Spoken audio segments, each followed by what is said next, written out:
मनोना धाम की जय, हारे के सहारे की जय, महाराज जी की जय। जय श्री श्याम, जय मनोना धाम। आप सभी श्याम भक्तों का स्वागत है एक नई वीडियो में, एक ताजा अपडेट के साथ। तो इस वाली वीडियो में उन श्याम भक्तों के लिए बहुत ही महत्वपूर्ण जानकारी हम देने वाले हैं जो श्याम भक्त पहली बार आ रहे हैं या फिर पहले भी कई बार आ चुके हैं, और जो श्याम भक्त यहाँ पर 15 जनवरी से लेके 15 फरवरी तक आ रहे हैं या फिर आना चाहते हैं, उन श्याम भक्तों के लिए तो बहुत ही ज्यादा महत्वपूर्ण जानकारी हम देने वाले हैं। जैसे कि महाराज जी अभी के टाइम पर बैठ रहे हैं, नहीं बैठ रहे हैं, 15 जनवरी से लेके 15 फरवरी तक महाराज जी कब कब धाम पर बैठेंगे, कब कब धाम पर नहीं बैठेंगे, कब यहाँ पर आपको आना चाहिए, कब यहाँ पर आपको नहीं आना चाहिए। क्योंकि दोस्तों आप अलग अलग राज्यों से, दूर दूर शहरों से, अलग अलग राज्यों से आप यहाँ पर आते हो। अगर आपको महाराज जी ना मिले और आपकी कोई समस्या हल ना हो तो आपको यहाँ पर आना यानी कि आने में दिक्कत होगी, आपका समय बर्बाद होगा, आपका पैसा बर्बाद होगा। तो इस वाली वीडियो में आपको सारी महत्वपूर्ण जानकारी हम आपको देने वाले हैं और आपको ये भी बताने वाले हैं जो श्याम भक्त पहली बार आ रहे हैं कि यहाँ पर मनोकामना पूरी होती है, नहीं होती है, क्या क्या यानी कि कौन कौन सी बीमारियां ठीक होती हैं, कौन कौन सी बीमारियां ठीक नहीं होती हैं, क्या क्या चीज़ें आपको करनी चाहिए जिससे कि आपको पहली बार में ही फायदा हो जाए, क्या क्या सावधानी आपको बरतनी है और क्या क्या चीज़ें नहीं करनी है। और दोस्तों यहाँ अगर आप पहली बार आ रहे हो तो आखिर दोस्तों मनोना धाम पड़ता कहाँ पर है और कौन से इसके नज़दीकी रेलवे स्टेशन है, कहाँ पे आपको फ्री में ठहरना है, कहाँ पे आपको पैसा दे के ठहरना है। क्योंकि दोस्तों यहाँ पे सर्दियों का भी समय चल रहा है और यहाँ पर लगभग 2 या 3 दिन का समय लग जाता है दर्शन करने के लिए, क्योंकि इतनी लंबी लंबी भीड़ लग जाती है, इतनी लंबी लंबी कतारें लग जाती हैं यहाँ पर कि यहाँ पर आपको लगभग कभी कभी 14-14 घंटे में नंबर आता है, कभी कभी 1 या 2 दिन का समय लग जाता है नंबर आने में। तो यहाँ पर आपको यानी कि 2 दिन का समय तो आपको चाहिए। तो यहाँ पर सारी महत्वपूर्ण जानकारी हम आपको देने वाले हैं, कैसे आपको लाइन में लगना है जिससे कि आपको भीड़ का सामना ना करना पड़े, कैसे आपको टोकन प्राप्त करना है जिससे कि आपको लाइन में लगना ही ना पड़े, और दोस्तों कहाँ पे दोस्तों आपको यानी कि किस होटल में आपको ठहरना है जिससे कि आपको कम खर्चा आए। क्योंकि दोस्तों यहाँ पर जगह जगह यानी कि धर्मशाला बनी हुई है, जगह जगह होटल बने हुए हैं और जगह जगह यहाँ पर व्यवस्था फ्री की भी है। तो वो भी आपको बताएंगे कहाँ पे आप फ्री में रुक सकते हो। और दोस्तों आपको ये भी आपको बताने वाले हैं कि आपको कितना खर्चा आएगा एक व्यक्ति का। तो सारी महत्वपूर्ण जानकारी हम आपको देने वाले हैं। बस आपको करना क्या होगा, वीडियो को शुरू से लेके एंड तक देखना है, वीडियो को स्किप करके नहीं देखना है, काट काट के नहीं देखना है और अंत तक देखना है। अगर आप पूरी वीडियो देख लोगे तो आपको पूरी जानकारी मिलेगी। तो चलिए दोस्तों वीडियो को शुरू करते हैं। सबसे पहले जान लेते हैं आखिर दोस्तों मनोना धाम पड़ता कहाँ पर है। तो दोस्तों मनोना धाम उत्तर प्रदेश राज्य के बरेली जिला में पड़ता है। गाँव का नाम है मनोना और तहसील का नाम है आंवला और जिला का नाम है बरेली। तो सबसे पहले अगर आप आ रहे हो तो आपको बरेली आना होता है। अब दोस्तों बात करते हैं अगर आप अपनी सवारी से आ रहे हो तो आपको कैसे आना, ट्रेन से आ रहे हो तो कैसे आना। देखो दोस्तों ट्रेन से आ रहे हो तब भी आपको बरेली आना है, अगर आप अपनी सवारी से आ रहे हो तब भी आपको बरेली आना है। बरेली से मनोना धाम की दूरी लगभग 45 से 40 किलोमीटर की दूरी है। तो आराम से आप अगर आप ट्रेन से आ रहे हो तो आप ट्रेन से आ सकते हो, कोई दिक्कत वाली बात नहीं है। आपको 20 रुपये का किराया लगेगा। अब बात करते हैं अगर आप ट्रेन से नहीं आते हो तो आपको कितना खर्चा आएगा। ट्रेन से नहीं आ रहे हो तो बस से आ रहे हो तो बस से लगभग 70 से 80 रुपये लग जाते हैं बरेली से। और दोस्तों अगर आप अपनी गाड़ी यानी कि अपनी सवारी से आ रहे हो तो कोई दिक्कत ही वाली बात नहीं है। टैक्सी वगैरह करके आना चाहते हो, ऑटो करके आना चाहते हो तो उसके लिए आपको 500 या 600 रुपये का खर्चा आएगा बरेली से। वो आप पर डिपेंड करता है कितने लोग हैं आपके साथ में, तो उस हिसाब से आपको डिपेंड करता है।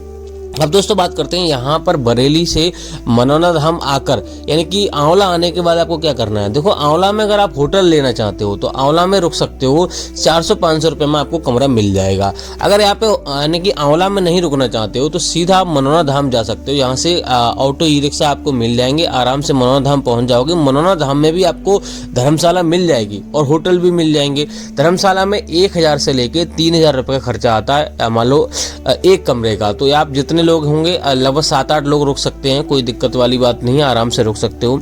अब दोस्तों बात करते हैं अगर आप होटल में रुकना चाहते हो तो 800 रुपये से लेके 1800 रुपये का खर्चा आएगा। तो आराम से आप होटल में भी रुक सकते हो, मनोना धाम में आपको मिल जाएगा। अब दोस्तों बात करते हैं यहाँ पर आपको सबसे पहला क्या काम करना रहता है। सबसे पहले यहाँ पर आने से पहले आपको ये चीज़ विशेष ध्यान रखनी है कि आपको यहाँ पे मीट मछली आपको नहीं खानी है। दूसरी बात यह है कि अगर आप सुबह में यहाँ पर पहुँचते हो यानी कि जल्दी दर्शन करना चाहते हो, आपके पास समय कम है, तो सुबह में अगर आप पहुँचते हो तो आराम से यहाँ पे 1 दिन में दर्शन हो जाएंगे। क्योंकि दोस्तों यहाँ पर अगर जो पहले लाइन में लग जाएगा तो उसके लगभग 2-3 घंटे या 4 घंटे में नंबर आ जाता है। यहाँ पे आप देख सकते हो ऐसी लाइनें यहाँ पे लग जाती हैं, बहुत बहुत लंबी और बहुत बहुत रोड तक लाइन लग जाती है। तो आपको यहाँ पे जल्दी अगर आ जाओगे तो जल्दी दर्शन हो जाएंगे। अगर दोस्तों यहाँ पे सुबह में नहीं पहुँच पाते हो तो सबसे पहले आप रुकने की व्यवस्था आपको देखनी है। रुकने के लिए मैंने आपको बता दिया, धर्मशाला होटल में रुक सकते हो। फ्री में रुकना चाहते हो तो यहाँ पे यानी कि 3 सेट पड़े हुए हैं, वहाँ पे आप फ्री में रुक सकते हो, आपको कोई चार्ज नहीं देना पड़ेगा। और यहाँ पर एक जगह और है रुकने के लिए, जैसे कि यहाँ पर आप प्रसाद लोगे, वहीं से आपको जिस दुकान से प्रसाद लोगे उसी दुकान में आपको रुकने की व्यवस्था आपको कर दी जाएगी, वहीं पे आप रुक सकते हो। लेकिन शर्त ये, प्रसाद वगैरह वहीं से आपको खरीदना है।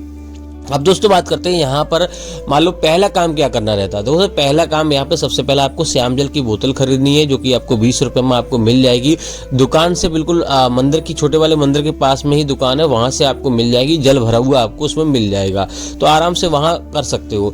उसके बाद आपको सीधा आपको जाना है प्रसाद वाली दुकान पे, वहां से आपको 51 रुपए का प्रसाद खरीदना है बस। उससे पहले हम आपको बता दें, ऐसे यहाँ पर रैन बसेरा बने हुए हैं, तो यहाँ पे 3 सेट में आप रुक सकते हो, कोई दिक्कत वाली बात नहीं है। इन रैन बसेरों में आपको कोई चार्ज नहीं देना पड़ेगा, बस शर्त यह है कि आप गर्म कपड़े लेकर आएं और अपने बच्चे बुजुर्गों को साथ में लेकर आ रहे हैं तो अच्छे कपड़े लेकर आएं, आराम से, कोई दिक्कत आपको नहीं होगी।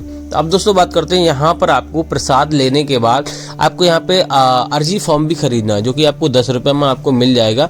अर्जी फॉर्म में आपको यहाँ पर आपको सारी समस्या है वो आपको लिख देनी है, और यहाँ पे 60 रुपए अर्जी फॉर्म में रखने होते हैं, 1 रुपए उसमें रखा हुआ होता है, तो 61 रुपए की अर्जी लगती है। इस बात का विशेष ध्यान रखना है। और आप दोस्तों बात करते हैं, यहाँ पर आपको मंदिर के दर्शन पहले करने हैं या फिर महाराज जी के। देखो दोस्तों, यहाँ तक जाता, अगर मान लो आप सुबह में पहुंच जाते हो तो मंदिर के दर्शन अगर नहीं करना चाहते हो तो पहले महाराज जी के दर्शन कर लीजिए।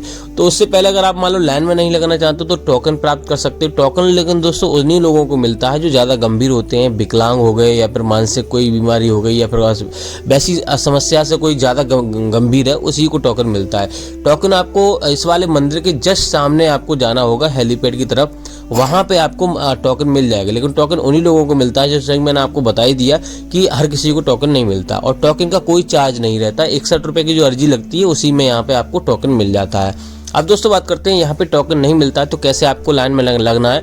तो वैसे टोकन नहीं मिलता तो आपको महाराज जी की लाइन में लग जाना है सीधे। आपको यहाँ पर किसी स्वस्थ व्यक्ति को लाइन में लगा दीजिए, जब आपका मरीज अगर लगने में सक्षम नहीं है तो जब आपका नंबर आए तब आप यानी कि उस मरीज को बुला सकते हो। इस प्रकार से लाइन में लग सकते हो। महाराज जी की लाइन सुबह 4 बजे से लगना शुरू हो जाती है, मंदिर की लाइन भी सुबह 4 बजे से लगना शुरू हो जाती है।